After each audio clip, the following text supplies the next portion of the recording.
দেখুন বন্ধুরা, আমাদের যে এই জয়েন্ট গুলো ফিলিং করবে তার জন্য কিন্তু এই যে এই অ্যাপক্সিটা এসছে। অনেকে অ্যাপক্সির খরচাটা বুঝতে পারছে না কোথায় কি লাগবে, তো কি দাম আছে দেখুন, অনেকে জিজ্ঞাসা করছে আমার কি দাম আছে। আমাদের এখানে যে অ্যাপক্সিটা, এটা হচ্ছে জেকে টাইলো। এই অ্যাপক্সিটা আমাদের পড়ছে হানি গোল্ড কালার, আমরা নিয়েছি। এটা 750 টাকার মতো কেজি আছে। তার সঙ্গে কিন্তু এই যে আপনি যদি এরকম একটা চিকচিকির মতো যেটা স্পার্কেল থাকে সেটা দিতে চান, এটা কিন্তু ওই এখানে দাম রয়েছে আপনার 270 লেখা আছে, কিছু ডিসকাউন্ট থাকে, এগুলো সাথে দিতে পারেন। তো এটা আপনার যে মেন অ্যাপক্সিটা, এটা লাগছে আপনার 750 টাকা কেজি। 1 কেজিতে অ্যাপ্রক্স আপনার 70 ফুট কাভারেজ আসে। এরকম টাইলসে আপনার 2x2 টাইলসে আপনার মোটামুটি ধরে চলেন আসে ওই 60 ফুট 70 ফুট কাভারেজ আসে স্কোয়ার ফুট। তো এটার মধ্যে কি কি থাকে আপনাদেরকে দেখিয়ে দিচ্ছি দেখুন।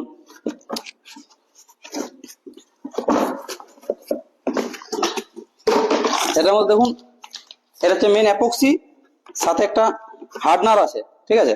আর এই যে পরিষ্কার জন্য স্পঞ্জ দিয়েছে, সাথে এই যে হাত গ্লাভস আছে। আর যদি এমনি কম কম করে মাখতে চান তাহলে তার জন্য একটা মাপার মগও দিয়েছে সাথে করে, ঠিক আছে।